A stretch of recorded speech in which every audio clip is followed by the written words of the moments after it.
lose because the Dolphins, Judy, the team that we were giving a home playoff game to, the team for whom we said Tua Tagovailoa was going to win the MVP, they have now lost 5 in a row. They might have to start Skylar Thompson, and everything has kind of sort of fallen apart. It has. And look, they were in a slump before Tua suffered the concussion, certainly before Teddy hurt his finger yesterday. The offense had been slowed, and the question was, could they adapt to that? They were doing okay yesterday, actually, before Teddy got hurt. He was 12 of 19 for 161 yards and a touchdown. They were taking the underneath stuff.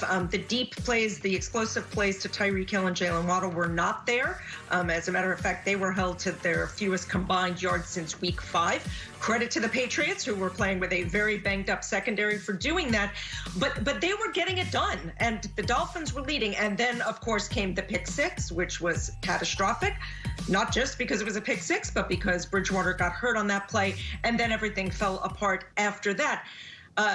Mike McDaniel obviously is going to face a big decision this week. First of all, can Bridgewater go? To what degree will his ability to throw accurately be impacted by the finger if he can go? Certainly, there is not any real expectation that Tua could be cleared in time for this game. So McDaniel is going to have his work cut out for him to tailor the offense to whoever that quarterback is. But, after the game yesterday, he said this is what he thinks his niche is, like solving problems and helping people dig out of difficult times in their lives. This is a difficult stretch for the Miami Dolphins, and they got to dig out of it. But it is not an impossible path for them to the playoffs. They would need the Patriots to lose to the Bills in Buffalo.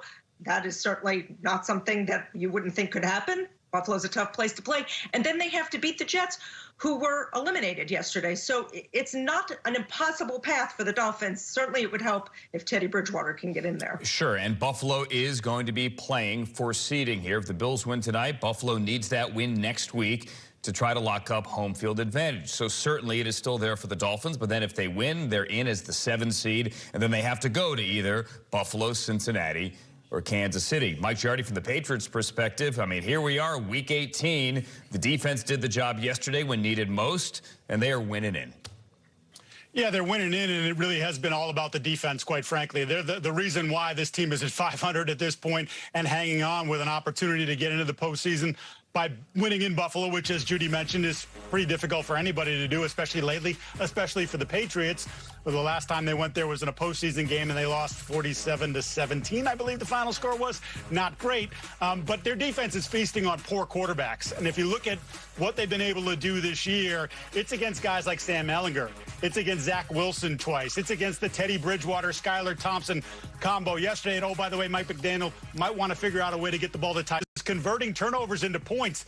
That is 7 defensive touchdowns. That's the most in the National Football League this year. They've done it 4 games in a row. That hasn't been done since 2002 in the Tampa Bay Buccaneers. No one, I think, going into the year would have confused this defense with that one, but that's how they're playing. And Kyle Duggar now has 3 touchdowns, and much like Marcus Jones, might be the best Patriot with the ball in his hands this year. Maybe he should get some offensive snaps as well. Yeah, and those 7 defensive touchdowns, the most we've seen in the league in 5 years since the 2017 Cinderella Jaguars that almost made it as an AFC champion. Thank you, Mike Giardi. Thank you, Judy Batiste.